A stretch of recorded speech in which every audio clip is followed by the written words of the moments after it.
96 orang santri dari salah satu pondok pesantren di Tasikmalaya, Jawa Barat dievakuasi menggunakan 21 unit ambulans setelah dinyatakan positif COVID-19.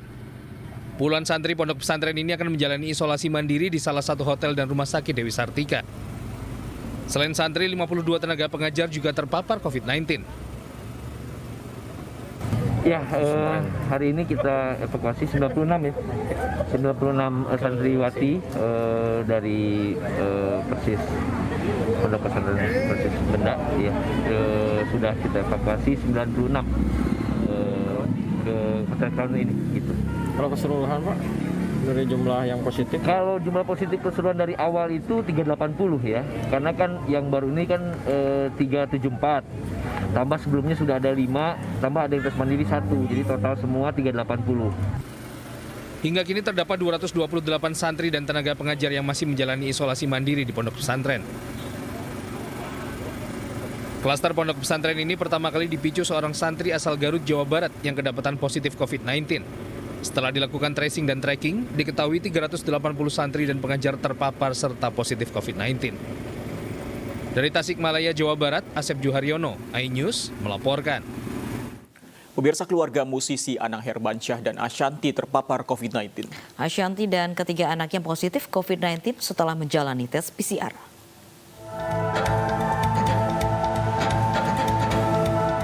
Kabar Ashanty dinyatakan positif COVID-19 diunggah oleh manajernya melalui akun sosial media. Hasil tes PCR Ashanty positif COVID-19 setelah ia mengalami demam dan sesak nafas. Padahal 2 hari sebelumnya Ashanty menjalani tes antigen dan dinyatakan negatif. Mengetahui Ashanty positif COVID-19, keluarga Anang Hermansyah menjalani tes PCR. Hasilnya, Auriel, Azriel, dan Arsy juga dinyatakan positif COVID-19. Lewat akun media sosialnya, Aurel juga mengunggah status positif COVID-19 dan meminta pihak-pihak yang kontak erat dengan mereka untuk menjalani tes PCR.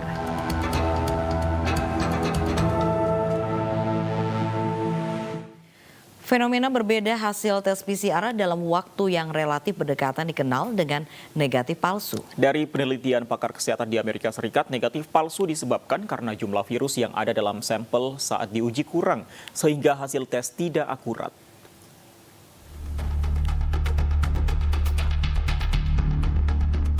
Keluarga Ashanty dikejutkan dengan hasil tes PCR yang menyatakan Ashanty dan 3 anaknya positif COVID-19. Padahal mereka secara rutin menjalankan tes antigen dengan hasil negatif. Tes antigen terakhir dengan hasil negatif bahkan dilakukan 3 hari sebelum Ashanty divonis positif COVID-19. Dalam dunia medis, fenomena ini dikenal dengan istilah negatif palsu. Hal ini relatif sering terjadi dan ditemukan dalam hasil tes COVID-19, baik tes antigen maupun PCR yang akurasinya sangat tinggi. Negatif palsu dipengaruhi oleh masa inkubasi konsentrasi virus COVID-19 dalam tubuh pasien. Bila saat dites jumlah virus dalam sampel yang diuji kurang, maka hasil tes akan menunjukkan status negatif COVID-19. Padahal kondisi sejatinya pasien bisa saja sudah terpapar COVID-19. Karenanya waktu pengambilan sampel atau tes sangat menentukan hasil. Penelitian Daily Science, waktu terbaik untuk menjalani tes adalah 8 hari setelah kontak dengan pasien positif COVID-19 atau 3 hari setelah pasien menunjukkan gejala COVID-19. Karena di saat ini kemungkinan muncul hasil negatif palsu bisa diminimalisir. Karenanya bagi warga yang menjalani tes antigen maupun PCR dengan hasil negatif tidak menjamin ia bebas dari COVID-19. Dan yang terpenting adalah menjaga diri dari penyebaran COVID-19 melalui perilaku hidup yang sehat dan mentaati protokol kesehatan. Tim Liputan, iNews melaporkan. Ya, sebenarnya hasil tes yang berbeda ini bukan pertama kali terjadi ya. Di awal-awal pandemi juga sudah sebenarnya ada beberapa kasus yang serupa. Tapi sekarang mungkin agar kita lebih waspada lagi. Dan kita akan cari tahu apa sebenarnya yang mempengaruhi hasil tes yang berbeda tersebut. Dan kapan sebenarnya waktu yang tepat untuk tes PCR. Kita tanyakan lebih dalam ke Dr. Diki Budiman, ahli epidemiologi dari Griffith University. Selamat siang Pak Diki. Sebenarnya apa saja yang menyebabkan hasil tes berbeda ketika dilakukan tes dalam waktu yang berdekatan? Ya, dalam waktu berdekatan ini terutama tadi juga sedikit sudah disinggung bahwa viral load-nya ya, jumlah virusnya ini juga akan menentukan. Karena ini orang terinfeksi ini ada masa evolusinya lah, ada kurva pertambahan dari virusnya yang artinya semakin besar dalam jumlah tertentu dia akan semakin mudah terdeteksi. Jadi ini yang akan menyebabkan bisa saja ketika dia dites saat hari pertama dites itu viral load-nya belum mencukupi untuk bisa terdeteksi. Ya. Dan ketika besoknya dites itu bisa jumlahnya sudah berbeda dan itu baru terdeteksi. Kemudian juga ada kesensitivitasan dari kalau kita disebut dengan CT-nya ya, putarannya itu semakin dibuat rendah itu akan lebih mendeteksi gitu pada jumlah yang lebih kecil. Jadi ini yang tentu akan berpengaruh pada hasil yang didapat. Dan sekali lagi itulah sebabnya bahwa tes ini harus dilakukan bukan atas inisiatif sendiri saja, tapi juga atas konsultasi dengan dokter. Baik, Pak. Terutama Baik, Pak Diki, apa ini artinya? Misalnya seseorang yang melakukan tes antigen hasilnya negatif pada hari ini misalnya, namun dia sebenarnya ada gejala, tapi hasilnya negatif pada hari ini, apakah besoknya karena hari ini ada gejala, besoknya dia harus melakukan tes lagi, begitu maksudnya? Iya, jadi untuk dipahami pertama begini, bahwa tes itu harus juga atas indikasi atau juga konsultasi dengan tenaga kesehatan, terutama dokter ya terutama. Karena sebetulnya tes yang benar dan baik itu, dan ini saya kira di Indonesia harus dikuatkan ya, dioptimalkan. Ada yang disebut dengan pre-test probabilitas atau sebelum tes kita sudah bisa menduga, mengestimasi, dia akan hasilnya harusnya positif atau negatif. Dari apa? Dari tadi gejala itu. Kemudian dari dia terpapar nggak, dia pernah kontak nggak dengan orang yang positif. Misalnya ini hasil tracing nih, orang ini akan tes, ya dia sudah punya kredit bahwa dia akan bertambah nih poin bahwa dia akan positif. Ditambah lagi dia itu punya gejala demam, punya gejala lagi misalnya gangguan penghidup. Nah, kalau misalnya hasilnya itu ternyata negatif dengan rapid test misalnya tadi, rapid test antigen, nah itu harus di tes konfirmasi. Karena untuk diketahui juga bahwa false negatif atau hasil negatif palsu jauh lebih besar kemungkinannya daripada false positif atau negatif positif. Dan juga hasil negatif palsu ini jauh lebih berbahaya daripada positif palsu. Karena apa? Orang yang negatif palsu itu merasa dia aman. Oh, saya aman nih. Misalnya ini yang saya kritik dari awal masalah penggunaan genos berbahaya sekali karena negatif palsunya bisa besar sekali, bisa lebih. Kalau PCR dan juga rapid test antigen, negatif palsunya bisa kisaran sampai 30%. Kalau genos, misalnya tes nafas, ini bisa lebih tinggi dari itu. Ya.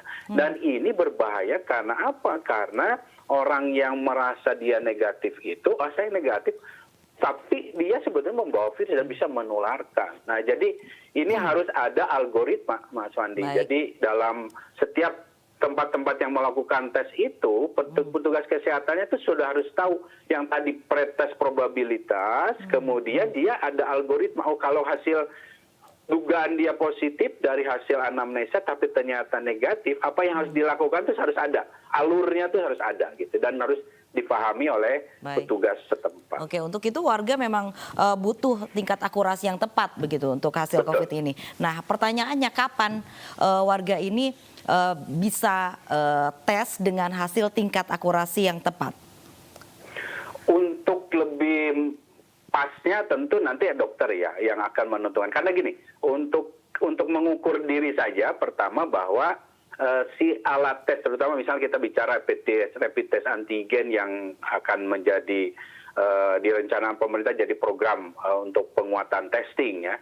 Nah itu 1-3 hari sebelum timbulnya gejala atau yang disebut dengan presimptomatik itu waktu yang pas untuk melakukan tes.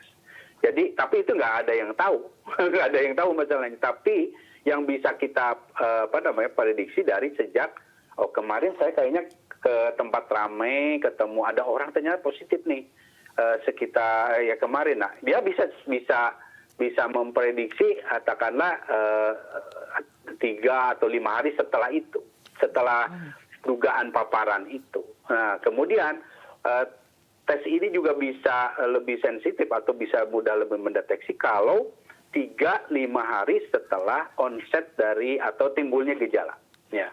Jadi kalau sudah ada gejala, wah, ini hari ini saya ada gejala, lebih baik nunda dulu lah sampai 3 hari dari mulai merasa gejala itu, misalnya apa itu demam, atau itu meriang-meriang, apa itu merasa penciumannya terganggu. Nah, hitunglah sampai 3 hari saja. Setelah itu baru melakukan tes gitu. Ini yang bisa sebagai acuan untuk diri. Tapi lebih tepatnya sebenarnya melakukan komunikasi dengan dokter. Baik, ini kan ada warga yang memang cukup khawatir Pak Diki, sehingga memang melakukan tes COVID ini seminggu sekali begitu. Itu ideal tidak untuk mencapai tingkat akurasi hasil tes COVID yang akurat? Ya, sebetulnya tidak diperlukan seperti itu ya, melakukan tes tiap minggu ya, karena begini, tes apalagi tes ini kan sebetulnya satu dia sifatnya adalah penunjang ya. Bukan tes itu wah ini harus tes. Penunjang itu apa? Jadi ada yang disebut dengan pemeriksaan dulu. Lebih baik pemeriksaan dulu, konsultasi dengan dokter, gejala apa, dan kan sama dengan penyakit lainnya, COVID ini tidak ditentukan langsung ke diagnosa dengan testing seperti itu, tidak seperti itu. Tetap ada, bisa kita harus lalui, ada yang disebut dengan ya pemeriksaan anamnesa namanya, tanya jawab itu, untuk melihat gejala-gejala yang dialami oleh si pasien. Nah, dan dari situ kita akan bisa mengetahui seberapa besar risiko orang ini untuk terpapar atau terinfeksi COVID-19, dan termasuk seberapa penting dia harus melakukan testing ya. Jadi yang harus dilakukan secara rutin dan tiap hari itu adalah melakukan pencegahan. Melakukan pencegahan. Baik Pak Diki, itu dari sisi pasiennya. Bagaimana dari sisi alatnya? Bisakah juga berpengaruh, misalnya kita katakan alatnya mungkin rusak, bisakah berpengaruh pada hasil tes? Tentu ada, dan inilah sebabnya dalam manajemen laboratorium itu ada yang disebut dengan quality assurance-nya atau jaminan mutu yang harus dilakukan tiap hari ya, tiap hari, di mana kita akan akan melakukan semacam monitoring ya terhadap kualitas dari alat atau tes yang kita lakukan ini. Dan ini adalah sudah satu, ini saya. Ya, silakan. Kami masih bisa mendengar, Pak Diki. Oke. Ini yang artinya kita harus ada semacam jaminan mutu ya, dalam hal ini monitoring, evaluasi terhadap kualitas dari alat yang dilakukan di lab-lab atau fasilitas-fasilitas pemeriksaan yang ada di Indonesia ini. Dan itu tentu tugas dari Dinas Kesehatan, dan juga di Kementerian Kesehatan ada Badan Penelitian Pengembangan Kesehatan. Nah, ini ya tentu kalau di harapannya sudah secara rutin dilakukan. Saya kira sekali lagi, kalau bicara secara umum, yang disebut negatif palsu itulah yang jauh lebih kita khawatirkan dan jauh lebih sering ya, negatif palsu sebanding positif palsu. Baik, kita harapkan juga alat tes PCR yang dimiliki Indonesia juga prima dan bisa menghasilkan hasil tes yang akurat begitu. Terima kasih, Dr. Diki Budiman, epidemiolog Griffith University, sudah bergabung bersama kami. Sebanyak 55.000 pedagang pasar Tanah Abang akan divaksin pada Rabu mendatang. Masuknya pedagang pasar dalam daftar penerima vaksin tahap kedua karena dianggap rentan terjangkit virus COVID-19. Kementerian Kesehatan akan mulai vaksinasi COVID-19 tahap kedua pada Rabu 17 Februari 2021. Dalam siaran pers secara daring, PLT Direktur Jenderal Pencegahan Penyakit Kemenkes, Maxirein Randonuwu menuturkan, vaksinasi tahap kedua tersebut akan dilakukan kepada masyarakat yang beraktivitas di pasar. Untuk Jakarta, yang menjadi sasaran pertama merupakan para pedagang di Pasar Tanah Abang. Selain pedagang, para pendidik, tokoh agama, wakil rakyat, pejabat pemerintah, serta aparatur sipil negara juga masuk dalam daftar penerima vaksin COVID-19 tahap kedua.